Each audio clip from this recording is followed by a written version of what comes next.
La palabra asesino en serie nos trae a la mente los nombres de Chikatilo, Dahmer, Bundy.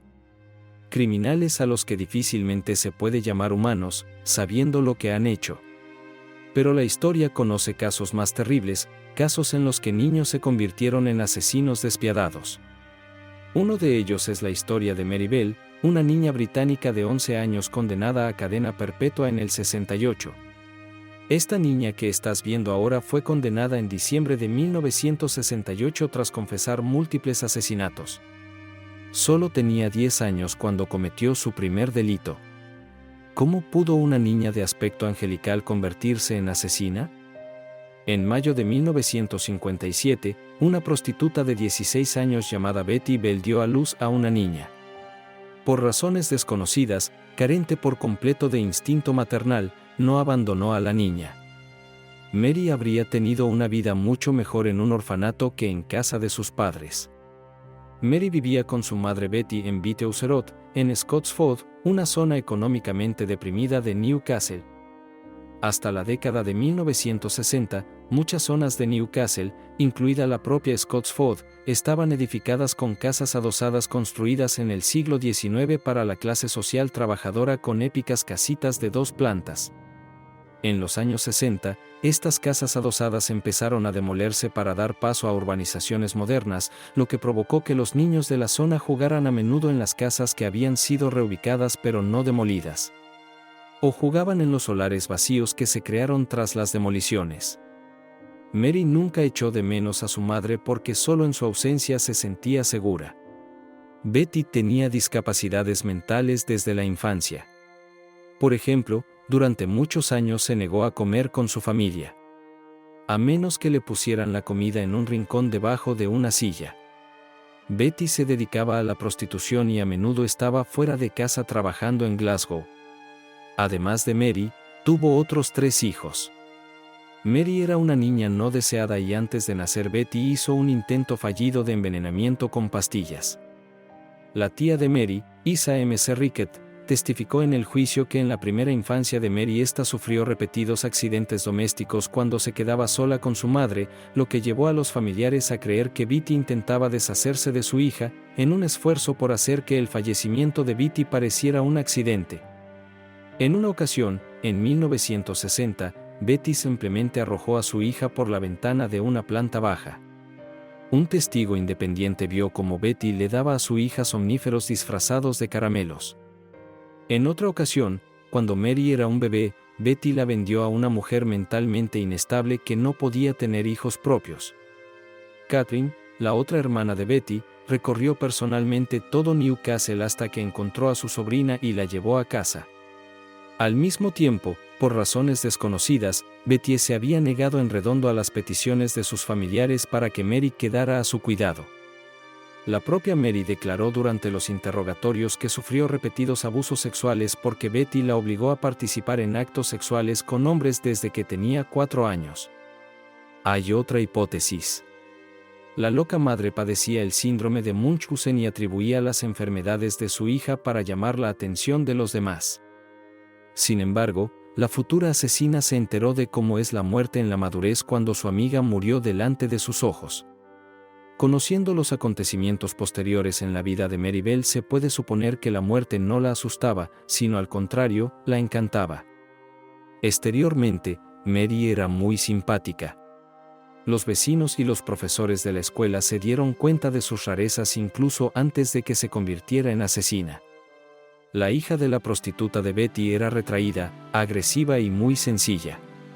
Al fin y al cabo, estos aún no son signos de enfermedad mental. Mary estudiaba en la escuela Dale View. Tanto en la escuela como en casa, Mary atacaba a otros niños, tanto niñas como niños, a los que intentaba estrangular. Cometía actos de vandalismo y mostraba signos repetidos de comportamiento inquietante, como cambios repentinos de humor o enuresis crónica durante el sueño.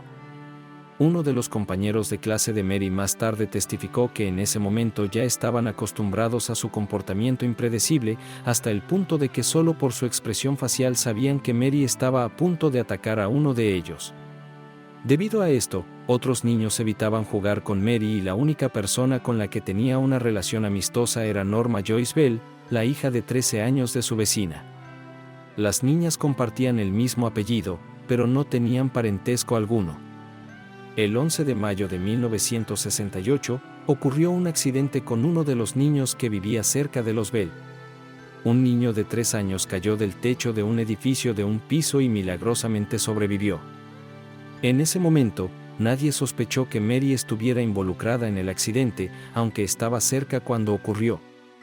3 días después, 3 mujeres se presentaron en la estación de policía con quejas sobre la niña extraña. Aseguraban que Bell mostraba agresión e incluso intentó estrangular a sus hijas. El oficial de policía no tomó en serio las preocupaciones de las madres. El 25 de mayo, un día antes de su cumpleaños, Mary estranguló a Martin Brown, un niño de 4 años. Esto ocurrió en una casa abandonada. Norma Bell, tocaya de Mary, fue testigo del asesinato. De hecho, en cierta medida, también se convirtió en cómplice del crimen. Aunque se considera que Norma no participó en el asesinato y ni siquiera estuvo presente en el lugar. Un obrero local llamado John Howell llegó al lugar e intentó reanimar al niño, pero sin éxito. Mary tuvo el valor de encontrar a la tía de Martin y le dijo que sabía dónde estaba Martin y que estaba cubierto de sangre debido a un accidente. La pobre mujer siguió a la asesina de su sobrino al lugar del crimen.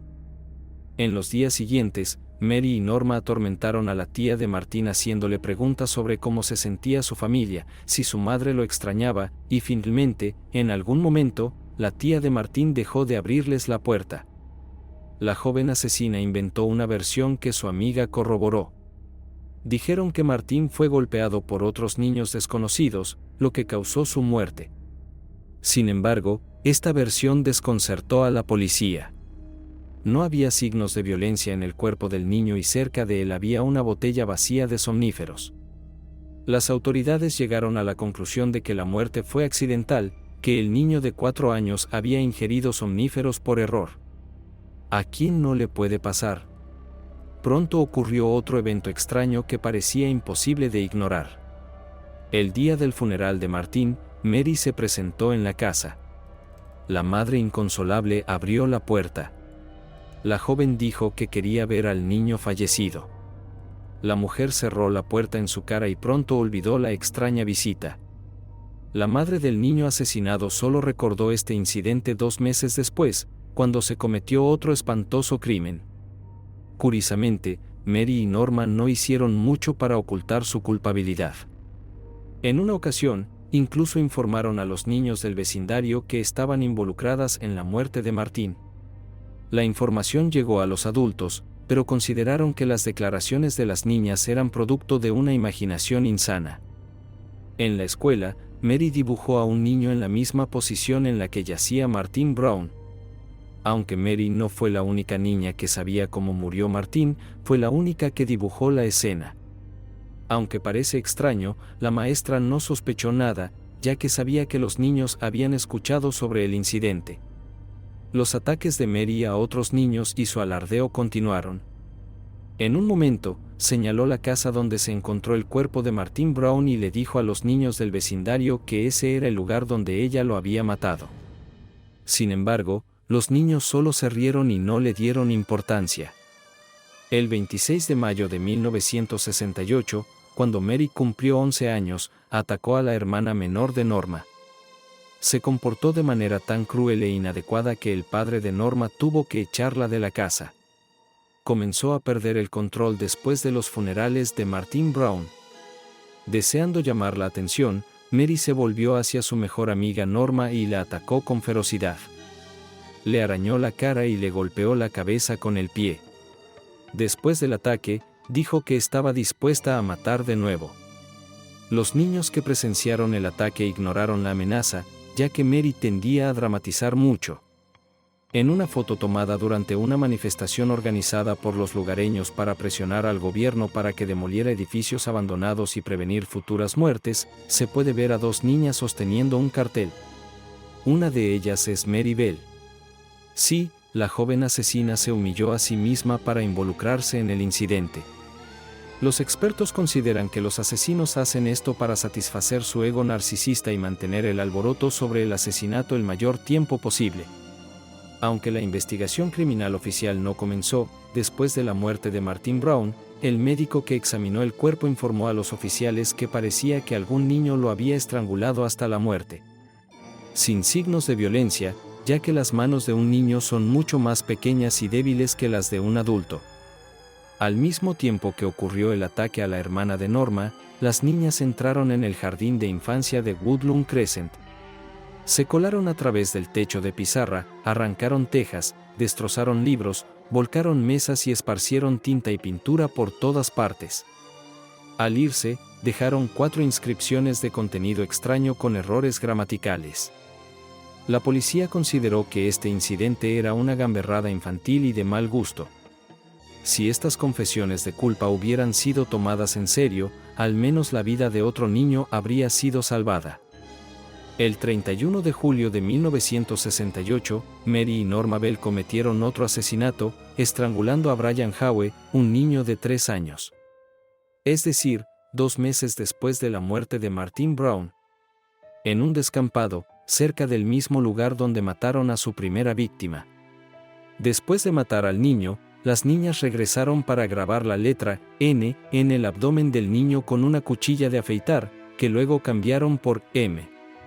Mary también usó unas tijeras para cortarle el cabello al niño, le arañó las piernas y le causó graves daños en los genitales. Dado que las niñas eran pequeñas, sus testimonios se contradecían constantemente entre sí y nunca se sabrá con certeza qué sucedió ese día.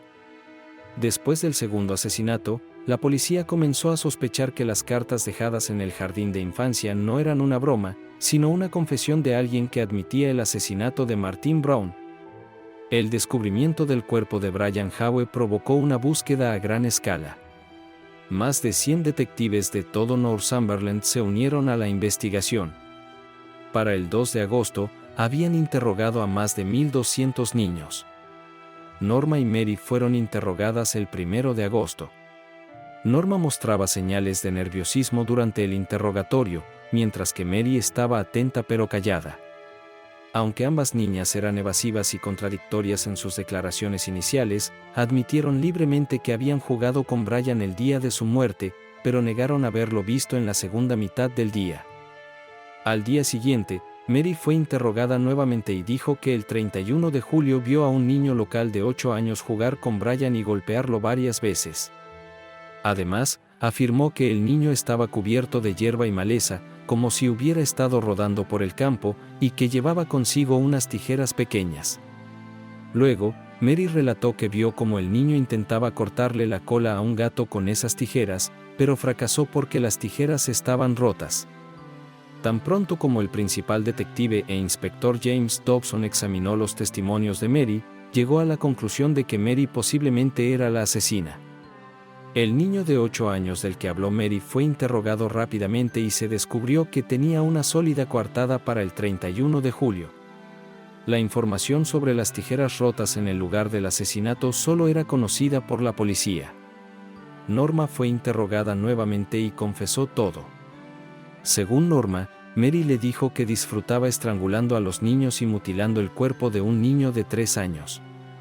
Durante un periodo de tiempo, cada niña acusaba a la otra del asesinato. Los padres de Norma emitieron una declaración en la que intentaron explicar que era Mary quien mostraba violencia y Norma no debería ser responsable de ello.